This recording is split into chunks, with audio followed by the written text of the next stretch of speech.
a vast palette of expressions. There's the, I'm lying. There's the, I'm pleased with myself. So, put that in your pipe and smoke it. Yeah. 2. You've got two acting techniques. Brent saw his chief role in The Office as entertainer. They're cracking up.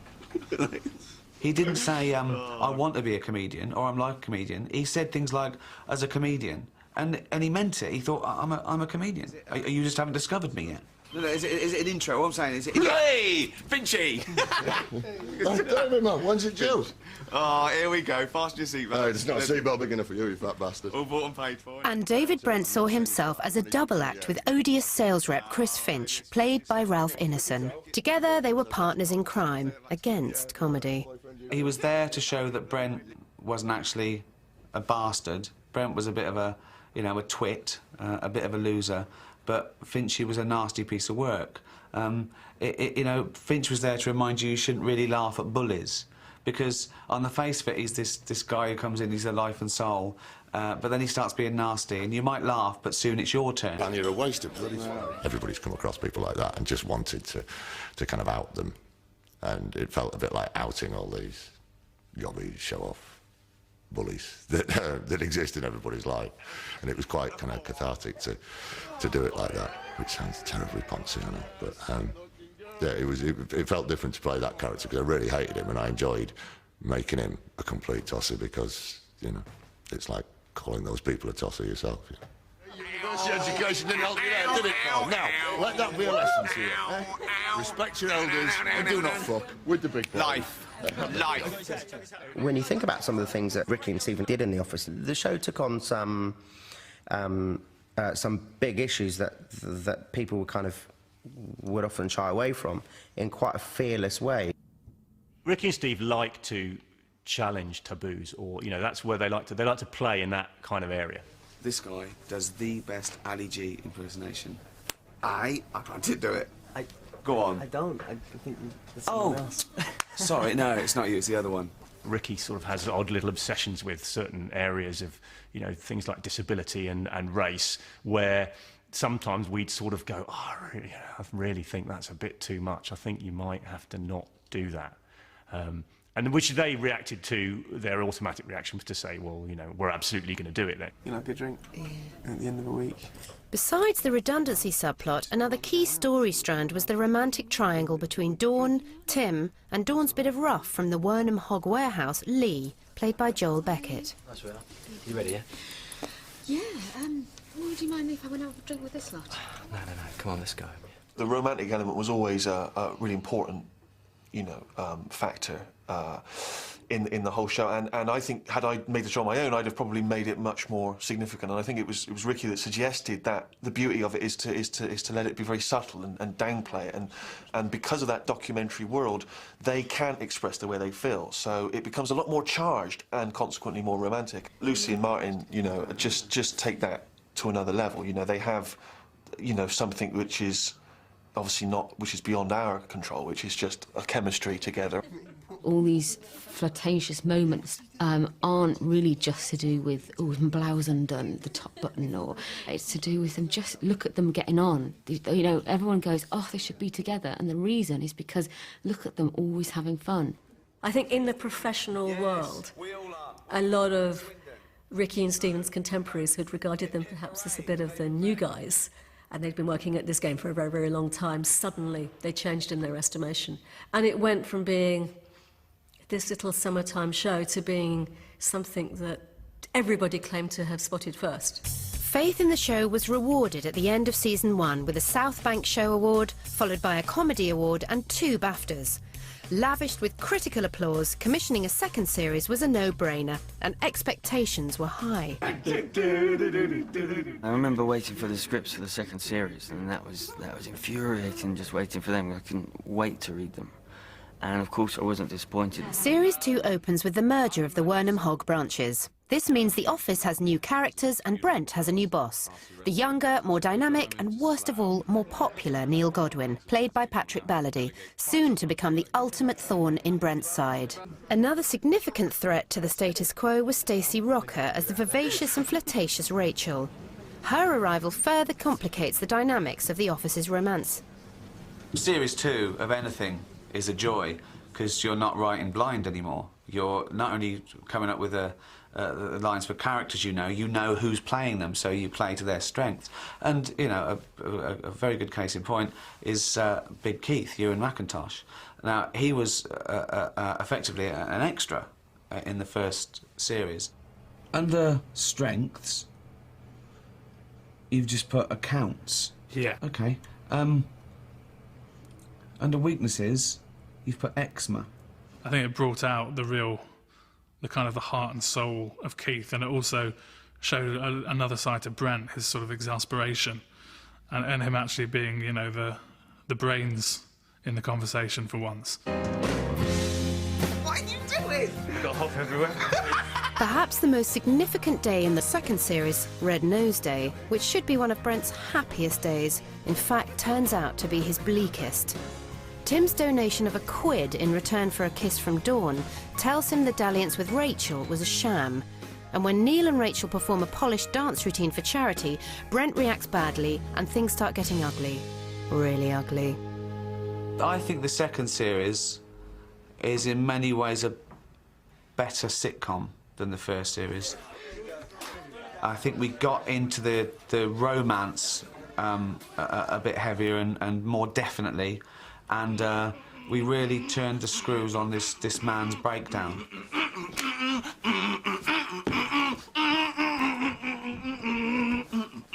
We wanted people to realise he was a real bloke. He wasn't just this comical buffoon. He was a bloke who was affected by this. So what? He wasn't very good at his job. So what? You know, we had to drag Brent down. We had to take him to hell and back. We'd like to offer you a very generous redundancy package.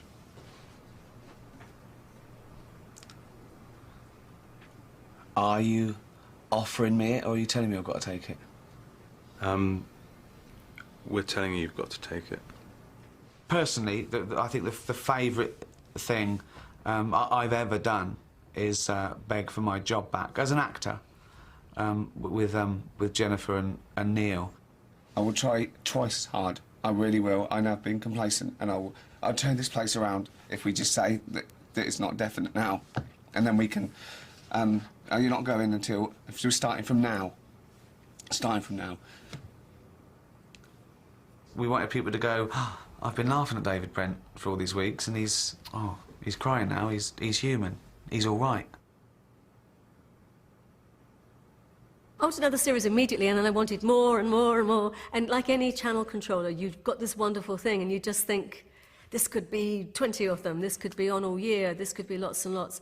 And Ricky and Stephen were always, we can't do that many, we can't do that many. It's just a special, special thing. Series 2 picked up British Comedy and Royal Television Society Awards and 2 BAFTAs. For a year, the cast would be kept busy on other projects, notably Mackenzie Crook, who sailed straight to Hollywood for Pirates of the Caribbean. But in December 2003, The Office returned by overwhelming public demand for 2 Christmas specials. We rejoined David Brent in reduced circumstances, trying to keep up appearances as a door-to-door salesman. Hello.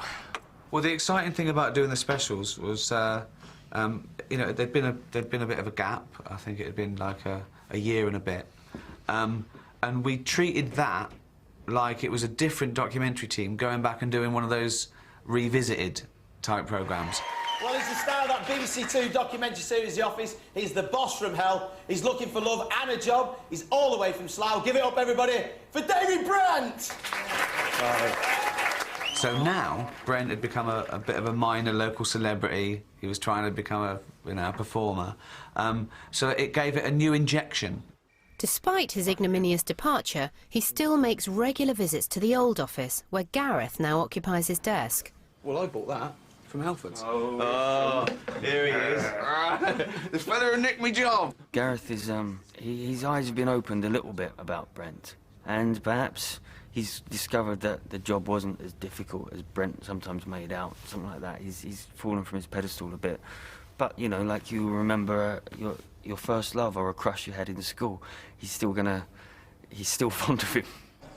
Brent's online dates have so far all been disasters, but he's determined not to turn up alone at the office party, so he pins all his hopes on another blind date. We brought you the long way round. So it's Chris, Neil, Carol, Dave. Hi. For this evening. So, yeah. I'm kind of in awe of the way they wrote David Brent's date for that final episode. It was so well done that they picked a woman that could quite possibly, you know, give him a chance. She wasn't a caricature, and she was attractive, and they did that so brilliantly. Would you want to see him again? Yeah, I think so.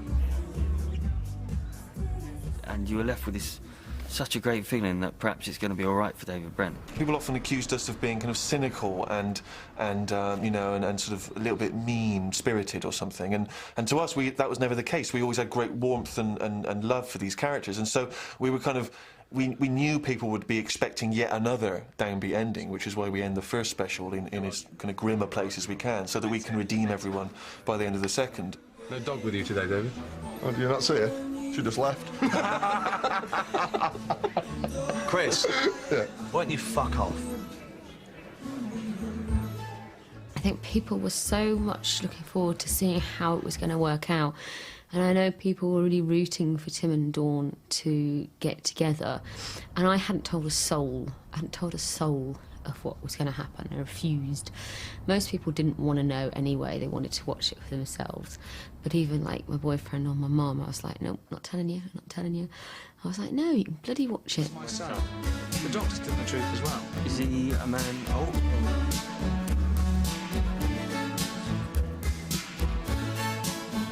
Careful, she's got fiancé. Not anymore. We didn't want it to be too neat because it wasn't our style. It wasn't what the programme was trying to do. But we did want to leave a taste in the mouth, this flavour of what they might be doing now. So are Tim and Dawn together? Don't know. Is Brent with his date? Don't know. Has he got a job? Don't know. But it doesn't matter because he told Finchy to fuck off. She said, "Call me," and Tim and Dawn kissed. That's all you need to know. Being in the office continues to be the perfect reference. Martin Freeman got his own sitcom Hardware, then moved into films like Love Actually, and in 2005 starred in The Hitchhiker's Guide to the Galaxy. Mackenzie Crook is now a fixture in the Pirates of the Caribbean franchise. Lucy Davis helped bring Simon Pegg's zombie movie Shaun of the Dead to life and is carving out a career on American TV in the series Studio 60 on the Sunset Strip and Ugly Betty. As for Ricky and Stephen, they rested briefly before coming up with hit number 2, Extras. We saw loads and loads of interviews of all these A-listers from America, because in those few years, The Office had become very big in America, saying, "Oh, my favourite thing's The Office, you know. I'd love to work with that Ricky Gervais and Stephen Merchant." We went, right, OK then, money where your mouth is. I like you, for example. I think you're great. Well, thank you. I mean, I don't normally watch films more than once, but I thought The Matrix, I loved it. It was amazing. Yeah, it's a good film. Good film, that's all she's saying. Yes. And you were brilliant in it. Oh, you know, I bumped into Sam Jackson. He said, "I've just bought your DVD. I love it." All right, I remember that. And that's how we got all these people, all from The Office. After the first series of Extras, Ricky was awarded the ultimate comedy accolade, being invited to write and star in an episode of The Simpsons, and now he's returning the favour to the stars who appeared in Extras, popping up alongside Ben Stiller in Night at the Museum and Stardust with Robert De Niro. Recently, Ricky and Stephen have returned to their roots and with their new chum Carl Pilkington are embracing new broadcasting technology. The trio's philosophical musings are officially and lucratively the world's most popular downloadable podcast. Ricky and Stephen seem in no immediate danger of losing their Midas touch, but it was the show that put Slough on the comedy map and made a megastar of Ricky Gervais that reveals the duo's approach. Trust in your own vision, believe in your own talent, and stick to your guns. Oh, and one other thing. We ripped off the best. Oh, yeah. It's not new at all. There's not a new idea in that goddamn show. No. We ripped off Lauren Hardy, The Simpsons, Spinal Tap. What was the other one you said? Woody Allen. Woody Allen, Larry Sanders. Larry Sanders, yeah. We ripped them all off. Ha and we got away with it. ha.